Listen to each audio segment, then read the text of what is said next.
series. I was like, oh, and it's recorded, which is always bad for me because people can then fact check me. And then I even went back and saw who they've had on the, I don't know what you call this, a webinar series or group, Josh Keeling. And then I even saw Mr. Solar and Storage himself, Chris Rauscher. So not sure what else you're going to get out of me that you couldn't get out of those two, but happy to kind of talk a little bit about myself as well as Leap. Less to kind of tell you how great I am or Leap is, but more to give you perspective on how we look at programs and markets. And then from there, just kind of go into a breakdown of the way I see programs and markets and how we evaluate them. And from there, kind of open conversation. So I have, I think, 7 or 8 slides, but feel free to just raise your hand, jump in, interrupt me. Doesn't really matter. So as I mentioned, and a little bit about my background that I think influences how I think about this and think about virtual power plants, which is, a hilarious word because it means so many different things. My background really, at least behind the meter, starts at Clear Result back in 2016, right? And at least at the time was the largest implementer of utility programs in North America. And the last few years there was really in charge of strategy for kind of designing, selling, and then implementing demand response programs specific to utilities. And so that was kind of my first foray into demand response programs, virtual power plants, whatever you want to call them. And so really kind of understood what utilities were trying to accomplish, which, if I'm being honest, back at that time was they had regulatory requirements to get X number of thermostats or X number of kW, and that was kind of it, right? It was kind of DR 1.0, little simplified, but they had to start implementing this, and they needed to start incorporating more technology to do so. Then kind of, fast forward to here at Leap, and this is what I'll get into. I'm not going to, even though it says the leading virtual power plant, I'll try not to brag or make this too much about Leap, but really just explain what Leap does and where we sit in the ecosystem to help you understand why we analyze programs the way we do. But Leap is really a virtual power plant platform. We are really the connective tissue between partners and their assets and their customers in the various programs. And so what that really means is there's a few things we don't do. We do not touch end use customers. We don't have end use customers. We don't reach out to someone with the thermostat. We don't go to a site owner who has storage and say, sign up with us. And it also means we don't control devices. We have a dispatch API, but we're not actually directly integrating to the thermostat, to the smart water heater, to the storage system. Our partners are doing that. And so in that sense, our partners maintain full control of their customer experience, that brand attribution, and the kind of sophistication to manage that physical asset in a way that supports the grid or in a way that supports that end customer or that site owner. And so kind of having that very specific like firewall of where we interact, I think gives us a unique perspective on the markets and a unique way to partner because we're never kind of in competition there. And we're really looking technology and customer site agnostically because, and we'll get into this a little bit, we really view this as a commodity-based business. Part of the reason Leap exists and I think has been successful to this, thus far, besides my brilliance, is the complexity of all this, right? Just looking at the wholesale markets, right? There's 7 of them. If you go in there, there's all these different products or programs you can deliver. There's over 3,000 utilities, and so you're really getting into thousands and thousands of different ways. DERs, energy efficiency assets, whatever you want to call it, can kind of participate and engage with the grid. And so if you're an individual company or you're an individual, entity or person that has a core purpose other than like being the perfect grid citizen, it's really complex and can really pull away from your core. And so Leap evaluates programs and tries to pretty much add them to our suite on our platform of what you can access. And that way our partners can say, okay, I'm going to work with Leap. I'm going to integrate with Leap. And through Leap and through the same experience across all these programs and markets, I can access all those value streams. And so really, besides our job of building that ecosystem of exciting partners, technology partners, OEMs, third-party software providers, our job is to really constantly be evaluating new programs and integrating to those to make them available on our platform for our partners and their customers. I kind of already said this, so I'll skip over this. Kind of just explains that we're really trading the commodity with the program operators, with the grid, and we're using our partner ecosystem to do so. So we end up being that sole interface both for the commodity itself, buying and selling capacity contracts, committing energy day ahead, whatever it is, and then getting paid from those grid operators or program operators, and then paying our partners. And as I said, behind our partners are the actual customers and the actual assets that participate and deliver that kWh or kW. And so there's another piece to the left of this, further to the left, where it's actually Doug Middleton with his Tesla EV, or Rachel Marcus with her Powerwall, or Doug's Iron Shop that has a big battery or generator on site. And then another thing, as we think about this, and we'll go through some of the program dynamics, really our goal is decarbonize the electric grid and harnessing the full potential of DERs.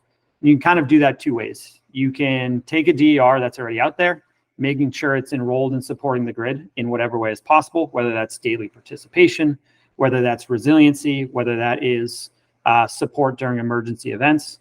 But you can also help support continued kind of deployment of DERs by creating high value, programs that have lasting, timelines for implementation, so that when DERs are deployed, the value of these programs are embedded and actually help increase the velocity of that sales cycle.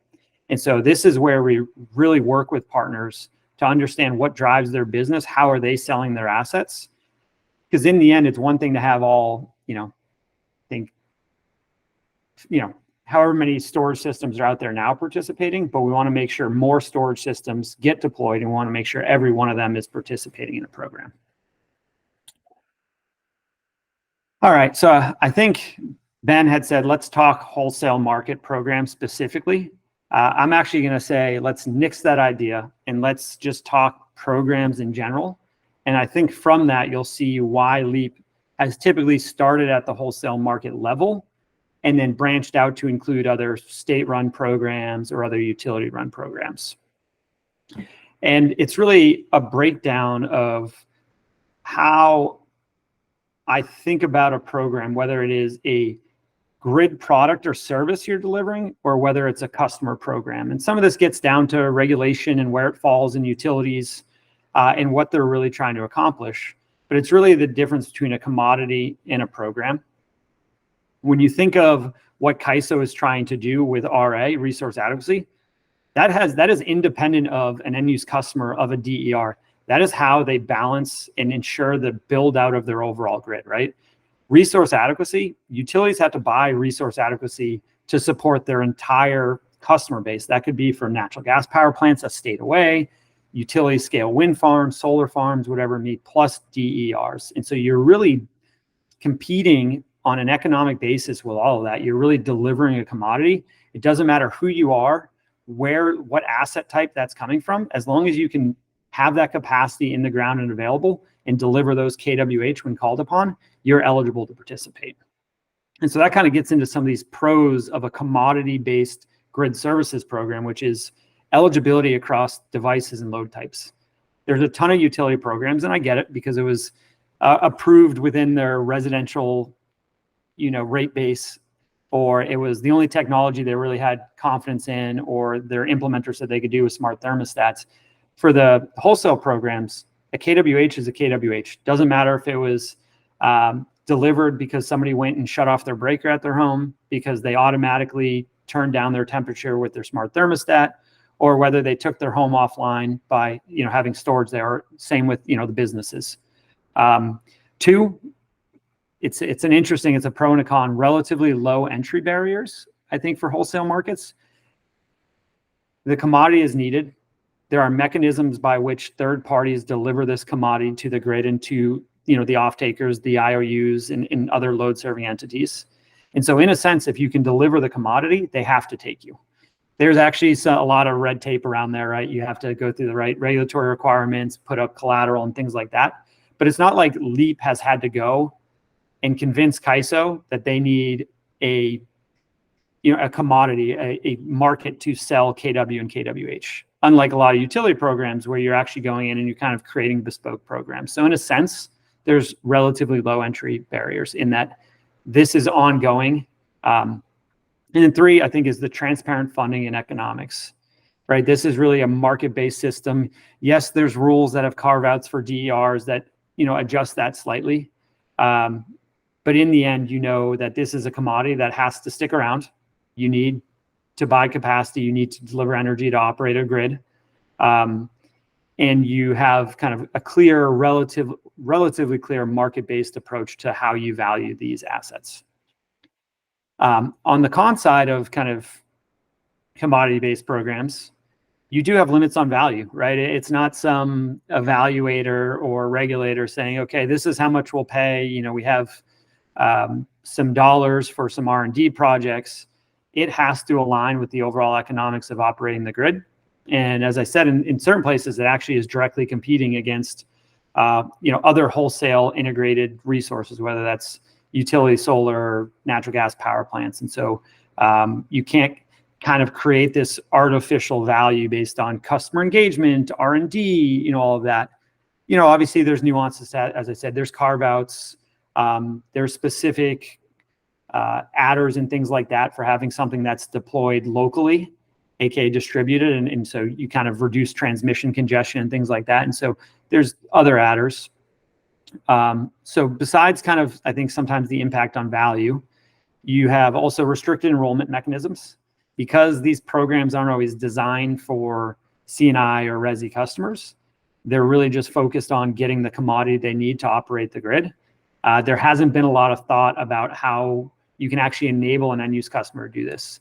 Most of the participants in these types of programs have been really large industrial customers that could just shut off load completely. And so you didn't need something smooth because when you're talking about hundreds of thousands of dollars, it's easy to go down to Doug's iron shop, talk to the owner, Doug, and say, here's the money we can make you, and work through a process and put that in place over a day, a couple days, a week, whatever it may be, and put in new equipment, that may cost $1,000 or $2,000 because of the economics.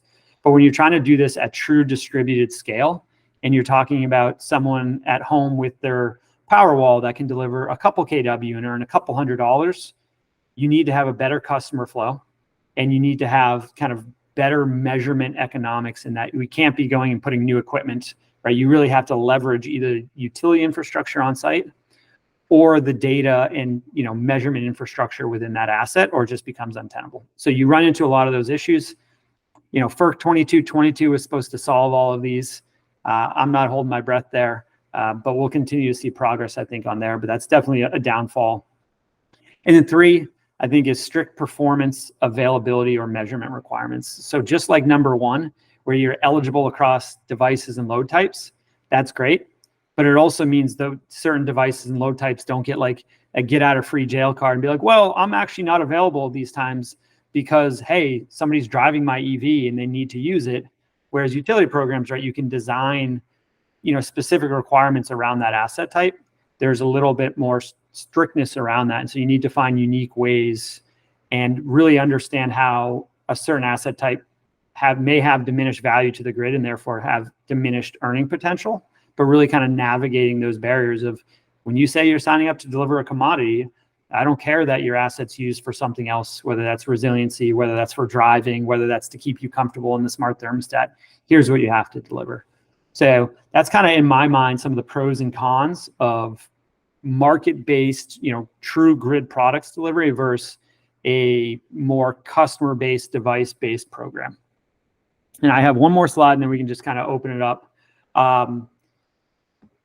So yes, we've started at wholesale levels for a variety of reasons, but really we also help our partners participate in utility programs, participate in state-run emissions and other types of programs.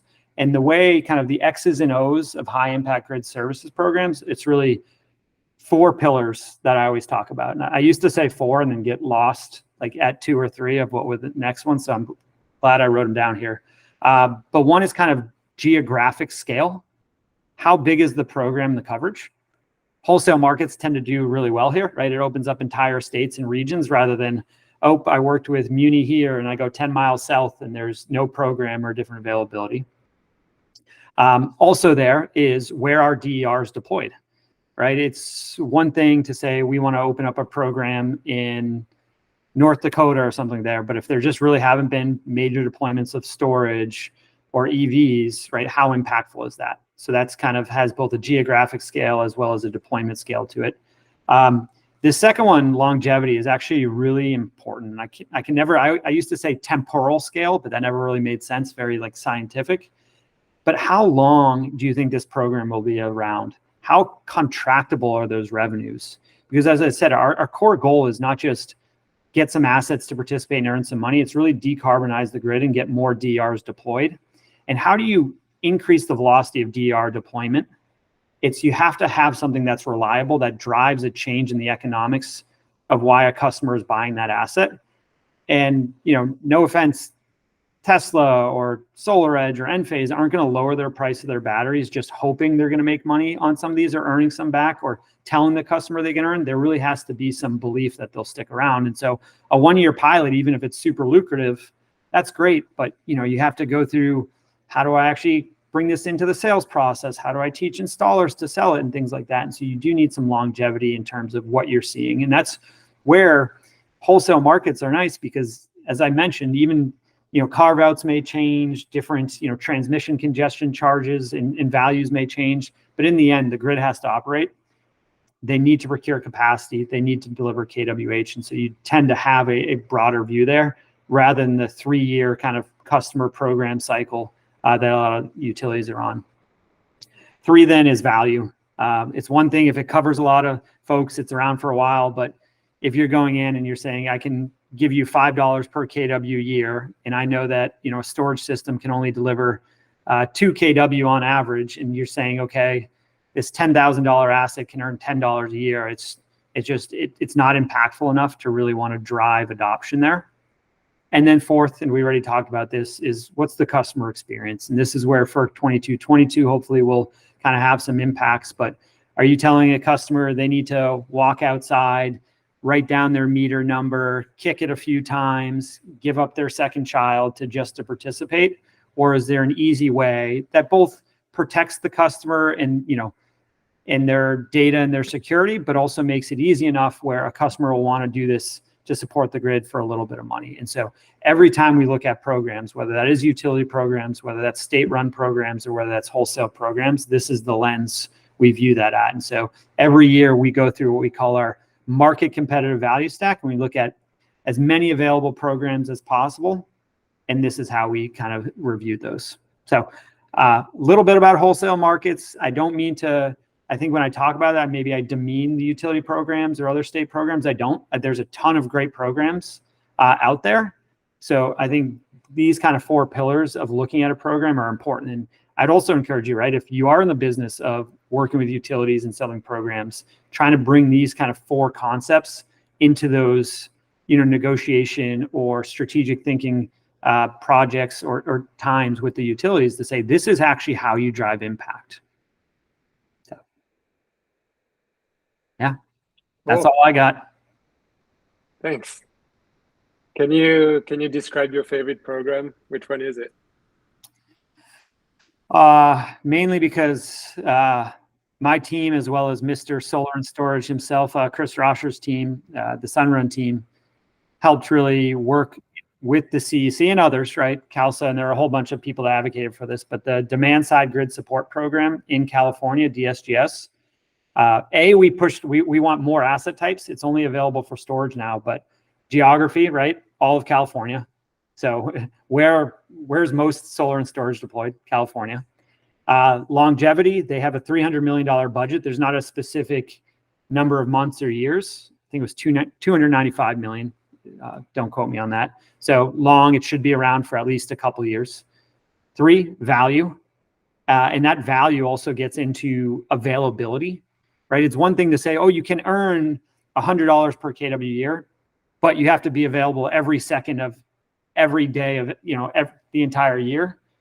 And it's based on a rolling baseline. So you kind of get into some of the more specific dynamics of how you measure performance, which probably should be on there as well, but the value is high. And then 4, the customer experience is great. Instead of saying every customer needs to like fill out everything about their utility account, they can really work with their storage provider, whether that is an installer, whether that is the OEM directly, and really have a relatively easy way to enroll in this program and support the grid. Cool. And before giving the floor to others, I have one more question. How much, let's say, homogeneity do you see between programs across the US? I'm sorry, how much what? Homogeneity, like how similar are programs in different ISOs and states? Very different. I just mentioned the DSGS baseline, and we can get into some of the details of how that works and why it's great. But let's just talk CAISO wholesale program.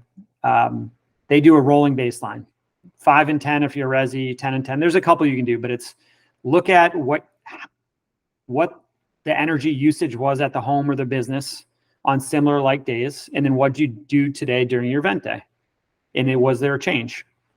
Then you go to somewhere like NISO, and it's called an ACL baseline. This says, okay, last year, during the one peak event last year, the peak hour last year, what was your load? Then when you have an event, it's just comparison to that. And it's like, in a sense, it can work if you have like a consistent Doug's Iron Shop, which I love to use. I don't know why I came up. It should be something cooler than that. Doug's a skateboard manufacturing facility.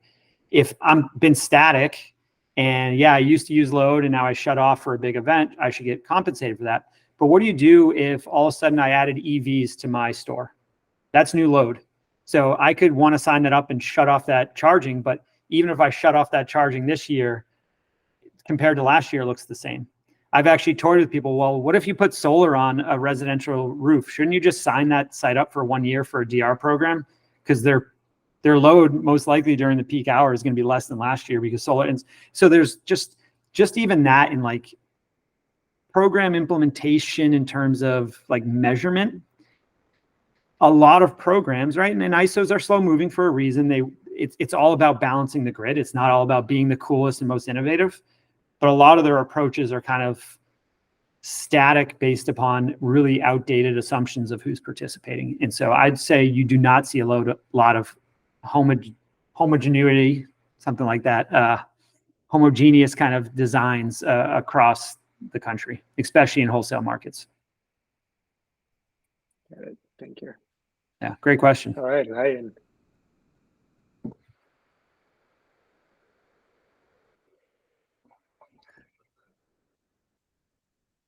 Ryan? Take your time. I need to rest my voice. Oh. Rachel, do you want to go first? Oh, gladly. So Doug, I had caught on the Watt Carbon website that they had some sort of demand response that I could procure. I actually did buy some demand response to offset my own personal carbon liability. What can you tell us about that? Who thought up that program? I think you thought up that program. Was that me? But now it's live. Tell us more about it. Yeah, well, I think this gets into value, right? And this gets beyond the dollars and cents, right? When you talk about, I'm trying to go back to like economic principles when you have like secondary knock-on effects. But really, when we're talking about a distributed asset that was purchased for some reason other than grid services, what can it accomplish, right? And this really starts to break, I think, the utility model where they're like building something just to deliver energy. Well, I bought my Powerwall because, honestly, I want resiliency. I want to save some on my energy bills, but I have some flexibility there. And what can I do with that flexibility? I can harden the grid. I can earn some revenue. I can lower over, assuming it's truly a market-based approach of how I get picked up, I can lower the overall cost. There's a reason I'm getting picked up in the dispatch stack. And then also, this is a, carbon-free resource, assuming it's charged by solar. I can actually lower the carbon impact on the grid. And so why shouldn't you be able to be compensated for supporting supporting the sustainability aspect, the pounds of carbon released on the grid, as well as the kWh commodity. So you're really delivering two commodities, a reduction in emissions and an actual kWh electricity delivery. And so the idea behind the Watt Carbon partnership and what McGee and the team over there is trying to accomplish is really creating a carbon market for these various programs that are, or various projects, whether that's electrification, whether that is energy efficiency, whether that is demand response and grid services. It's really now allowing us to stack all those values, those societal values, to help then, once again, what's the end goal? Get more DERs deployed, get more DERs participating in delivering based on grid and carbon needs. Thanks for the softball. Love it. It's exciting to see it live. Yeah. All right, Ryan, try again. Sure. Sorry about Yes. that. What does it take to integrate with the market? So, they're not easy things to interact with. Yeah, it's really, I would say there's typically three pieces, and a lot of this, my product and engineering team would probably shoot me for even trying to talk about it. But in my mind, from like a business development perspective, there's three components. One is the data infrastructure. Right in the end, the market needs to know you delivered it, right? You can't just say, hey, yeah, I dispatched. You have to provide data that says you did that. And so the way that's typically worked in wholesale markets is integrating into the utility meter infrastructure. And so I don't want to say anything bad about meter data management and utility infrastructure, but let's just say it's not the easiest. So that's like a very software to software tech integration. Two is, in certain places, right, we actually have to take like financial positions within the market, right? Like if you're going to deliver a capacity, you have to say you have capacity, you have to actually go bid it in, you have to get picked up. And so there's this whole like active participation component that LEAP really handles. And right, we have to get really deep. We have to make sure we're not taking undue risks and things like that. So there's kind of this like practical participation component. And then the third is any regulatory requirements. Even though I said it's, you don't have to go create the program, but you may need to get certified. You may need to post collateral, like whatever those types of requirements are, and they vary by market. You actually have to go and, become an active market participant and, meet the I will do no harm kind of, things. So those would be the three ones I can think of off the top of my head. Got it. Thanks. Justin? Hey, thanks. So it seems like, the main way we're all monetizing at the moment is selling back into the wholesale market. But a lot of us maybe don't have a fully quantified idea of what like T&D cost reductions are. Have you seen any mechanism out there to, benefit from that, even if it's just in the form of a pilot program, which I'd imagine is as far as it would go if it exists at all yet? Yeah, I haven't seen like individual programs. I know people are definitely thinking about it, right? Like, how are you reducing congestion? I think the people that have the most insight into this are cooperatives and municipalities that get charged like transmission charges in large industrials. But how it plays out, at least the one instance I know, is in California, right?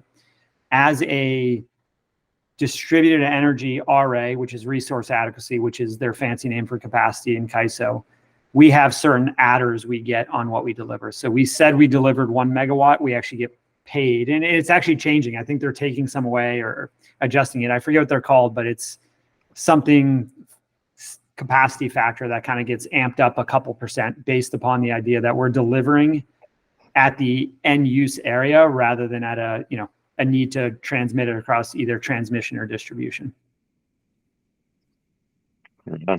So a lot of the utilities have it kind of pre-designed how they go through. They have smarter electrical engineers than me to figure out what that value is. But those that actually get charged for it and have a real impact are probably the ones that will try to monetize it or create a program around it first. And obviously cooperatives always come to mind. The hard part there though, right, is that geography component. It's it's really fun to talk to cooperatives and the things they want to accomplish because the value it creates for them and their customers. It's just hard to want to go do it for a cooperative that has, a couple hundred customers. Got it. Thanks. Great question. Doug, I'll throw you another one, maybe less of a softball, but at WoodMac, I'm talking to a lot of various providers in the space, and I think one of the number one challenges that comes up is around the data for settlement, and that I think continues to be an ongoing issue, both data acquisition and, data quality, all the things. How are you guys, handling that? Do you think things are getting better? What needs to change on that front? Yeah, well, if I was going to do something other than Leap, I'd want to go in and convince utilities to update their overall, meter data management, meter infrastructure. And there's huge companies doing this. It's hard to move, right? These are, hundreds of $1 million decisions. So I think in general, this will progress forward over time. One thing we've done, and I think there's really pros and cons to both. There's one is you measure performance at the meter level. So anything that happened at that meter, you kind of get credit for. And, that's one from a wholesale market perspective or a good perspective is like, okay, we have to service this meter. If you can reduce load at that meter, great. I think you get a lot of things stuck in the noise. No baseline is perfect, right? There tends to be weather adjustment caps that cap out and things like that. And you get a lot of noise. So the other approach is to actually do it on a device level. And this works really well for something like storage or EVs, where you have like a direct measurement of kWh that you took from that battery and pushed out on the grid. And that should be like a direct one-to-one. It gets a little muddier when you talk about methodologies to say, well, I turned my thermostat 3 degrees and based on run times, here's what I saved. So I think that's an avenue as well, as the DERs that get deployed are not only smarter, but have better and more accurate data related to them. I think we will look to push a little bit more to device level kind of telemetry or device level settlement. I think every program, every state, there's probably an argument to be made one way or the other. But that's kind of where I think we are. And that's part of what we really like about the DSGS program in California. It's our performance is measured at that device level. And as I said, it works really well for storage. A little harder, I think, with other device types. But storage, right, if you have a reliable inverter where you can just read kWh right off of it, like, hey, I delivered 4 kWh in this hour, I should get compensated for that. Who cares that the end customer turned more lights on? They would have done that kind of regardless of this event. So, yeah, good question.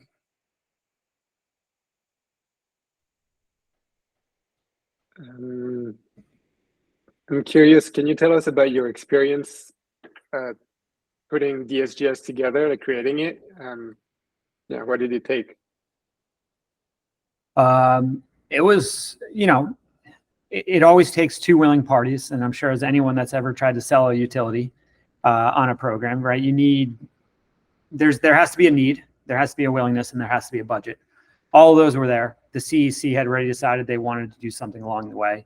And so then it was really working with the CEC, working with other entities, working with our partners in Sunrun of what makes this impactful? What makes us want to deliver the commodity that the CEC says they need for, their reasons, which is lowering the price, really not having rolling blackouts, right? Like that's really, it's a long tail risk, but it's such an impactful long tail risk that it actually has, real, I think, cost implications. And so it was kind of walking through some of these, value streams of,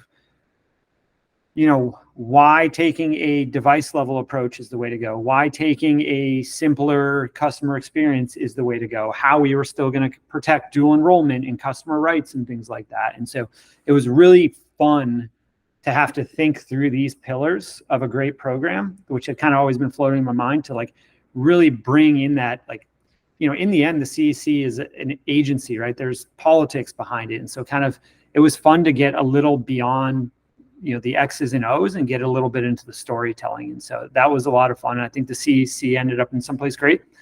And, in the end, I'm sure some people might say, maybe you're overpaying, or maybe there's this small amount of dual participation. But in the end, their goal was to limit periods of high congestion and to make sure there are no blackouts. And so what they enabled is to ensure that every storage system, even if some might have already been dispatching a little bit during these periods, that when there are periods of high congestion, make sure every single storage asset in California is discharging to support that.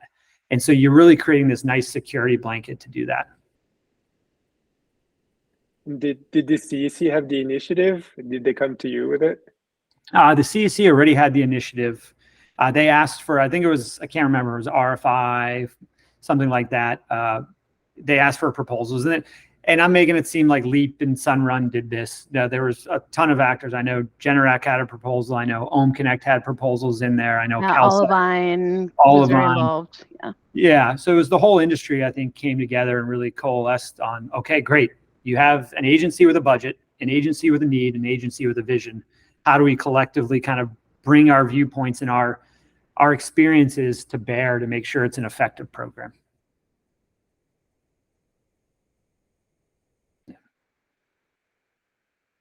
Great question. Cool.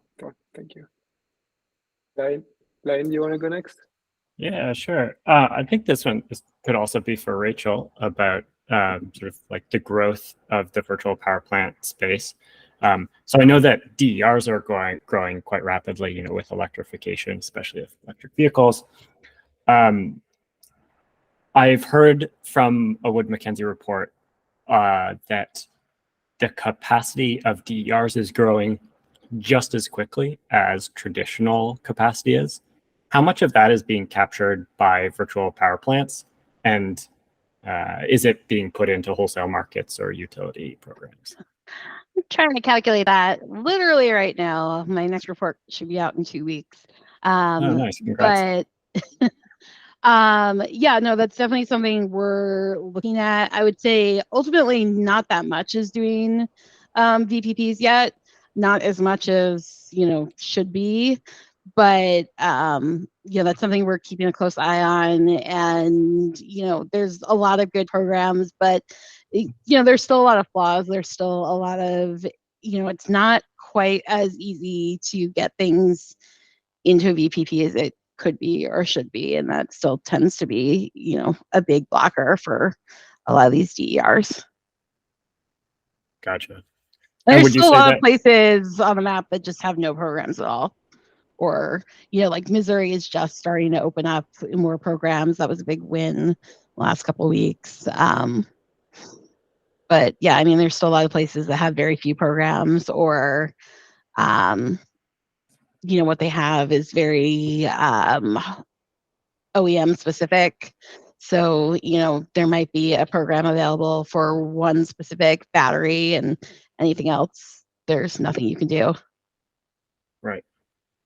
Right. And would you say that most of like the existing megawatts under management by VPPs are in like wholesale programs, or more the device specific utility programs like you mentioned?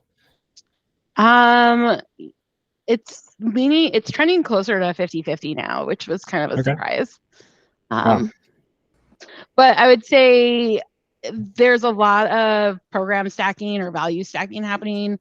I know that's something Doug touched on a little bit, but you know, certainly a lot of folks are going after these wholesale markets and participating in that, in addition to, you know, utility programs there, device specific programs, or, you know, if they are a company that touches a lot of different types of DERs, you know, it's nice to have multiple opportunities. That's the reason so many folks go to California. There's just so many different types of programs, different types of DERs. You know, you can kind of find something that works for different types of customers, different types of assets, and your risk tolerance as well. Yeah, I think we all dream for like a future where everything is fully commoditized and aggregated and abstracted away. Yeah, we'll get there. Yeah, a lot of people, though, I would say, you know, don't overlook, you know, we've been talking a lot West Coast, but the connected solutions programs in ICE New England are very, very, very popular. And I think, you know, a lot of who we talk to, if we could have one type of program across North America, it would be connected solutions. And Doug might say the same thing. Yeah. And then stacking it right with state program of the Clean Peak standard is great, right? Like that stackability, and that kind of gets into the stacking of dual commodities. Clean Peak's really around emissions, and then Connected Solutions is around the grid. And so I think that's a really good example to be set for the rest of the country. Nice. Thanks for the insight. Yep. Justin. Sure. Hey, another question. I see that Leaf is participating in European markets as well. And I was curious if you see a significant difference in any of those kind of three items that you highlighted about market participation, data infrastructure, taking positions, and regulatory requirements. Yeah, it's interesting. So probably half our company is actually based in Europe. We have both our co-founders are Dutch, even though they met and were in San Francisco when they started the company. So a lot of our engineering team is based in the Netherlands, but we're actually not in any European markets. We've looked at them. Europe, in a sense, is both ahead of us and behind us, depending on where you look. And we have some companies we're talking with that are trying to make the leap from the EU over here. And I think, we've always looked there and even beyond Europe, Japan and things like that you talk about, but it's pretty complex because a lot of those factors change, a lot of those rules, the regulation, and then, the types of deployed assets change as well, that it's not a small feat to go one way or the other is kind of my perspective, but we have no active programs overseas. Okay, interesting. Thanks. Another question for you, piggybacking on Lions.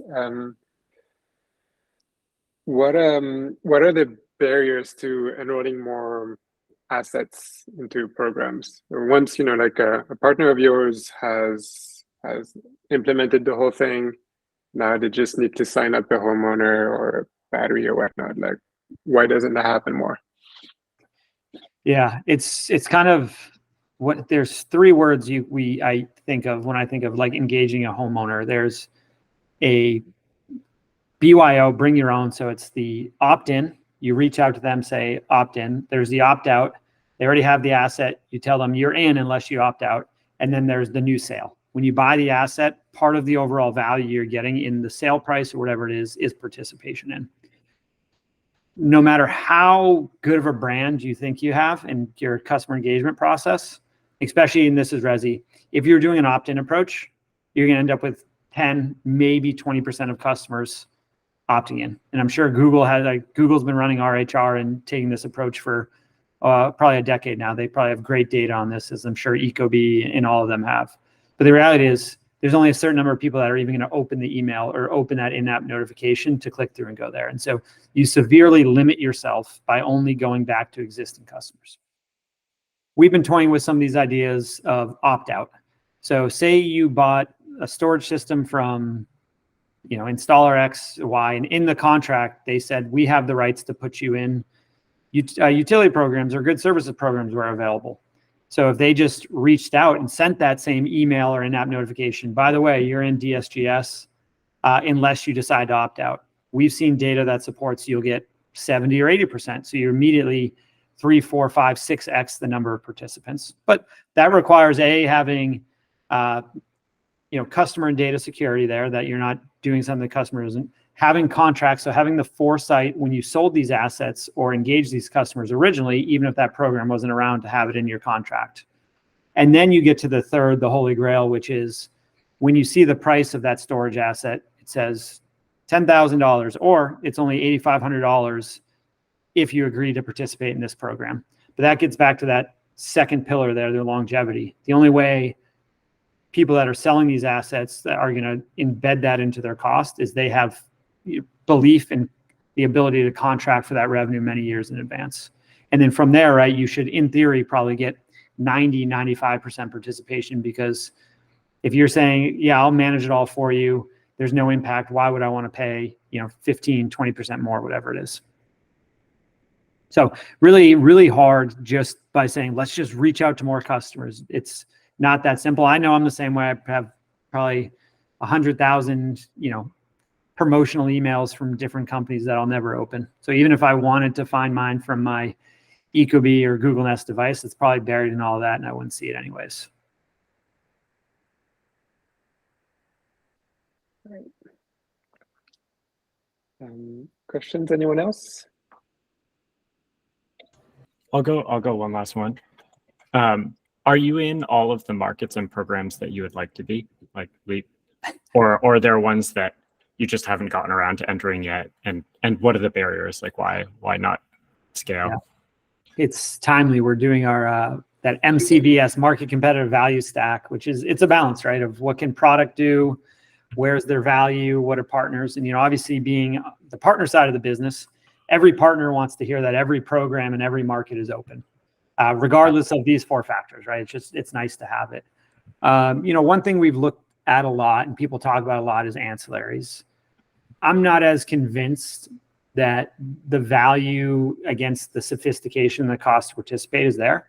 Everyone says they want to do it. I'm not sure from a like truly distributed asset perspective, how realistic it is in the next year, maybe in 2025.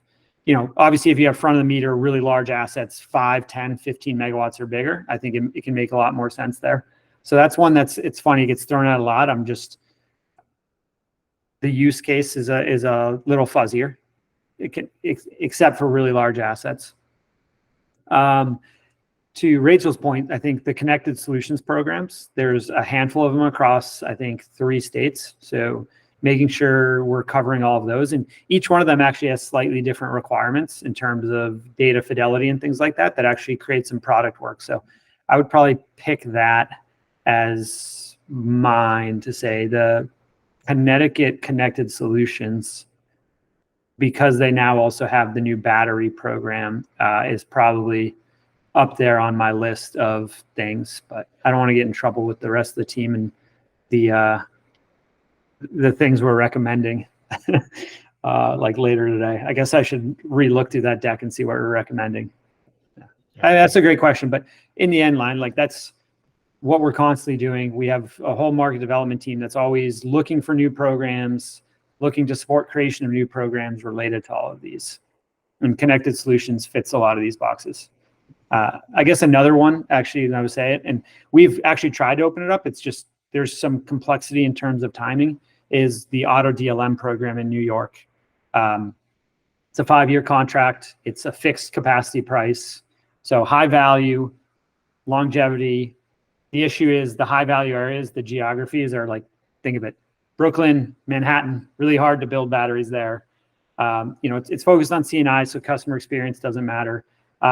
But the value, why it's high and it's locked in for 5 years, has also tremendous performance risk associated with it. So there's a lot of pros and cons there. And that's one we've engaged with partners quite a bit over the last couple of years. And it's like, and this is now where it's really fun from Leap to work with different partner types. But when you talk about a C&I developer, it's not as simple as, oh, there's a project, there's more value, let me add it. I'm looking out 2 or 3 years to when this asset will go live. I need to lock in my financial model to go get financing for this asset. And once I've done that, once I've got a bank to say yes, I don't care that you can earn me more money. Like, we're locked in. And so there's these weird timelines of, we don't really find out about awards and what's needed until 12 to 18 months before we have to deliver. But you might have a C&I developer that's working on an 18 to 24 months to lock in their revenue streams. And so you create these kind of confusing conversations, and it's hard to get a lot of things accomplished. So that's where working with utilities, working with markets to try to realign these based upon different asset types and based upon those different development needs will be a fun challenge. Right. Makes sense. Thanks for sharing. When you want to enter a new program, but you don't have any assets there, what do you do? Like, it's a bit of this catch-22, right?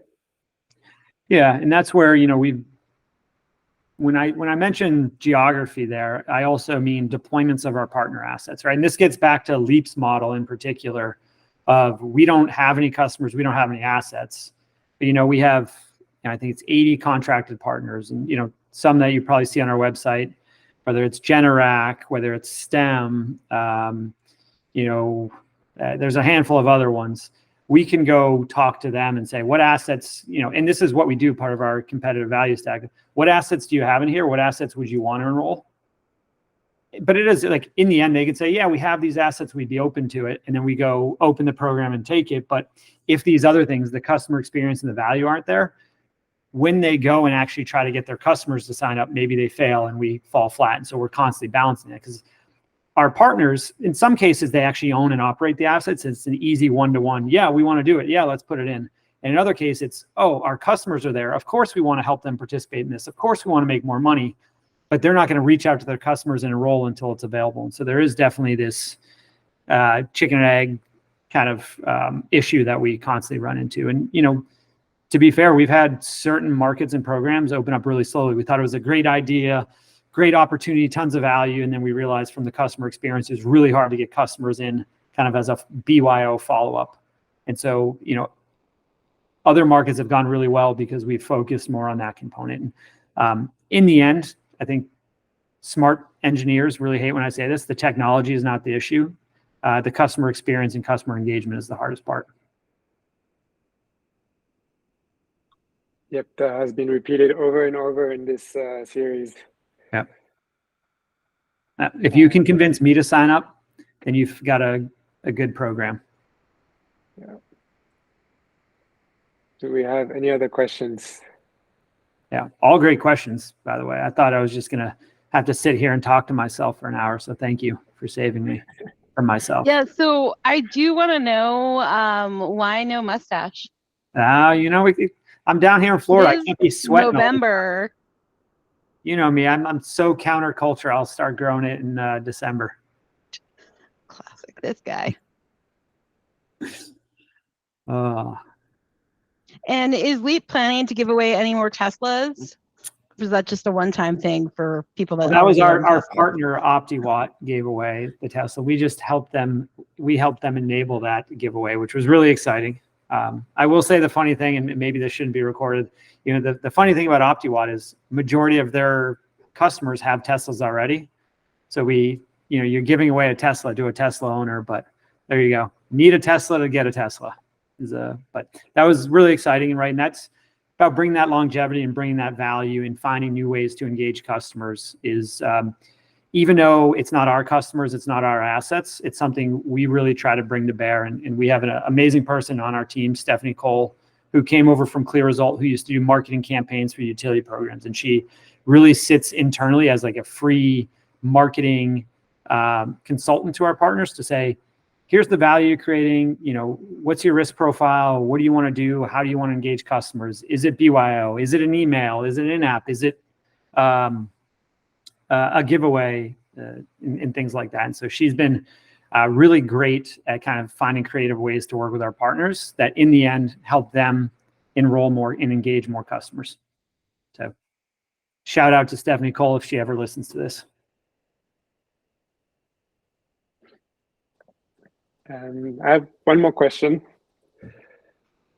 Can you tell us about your opinion of so programs are sort of creating supply out of demand.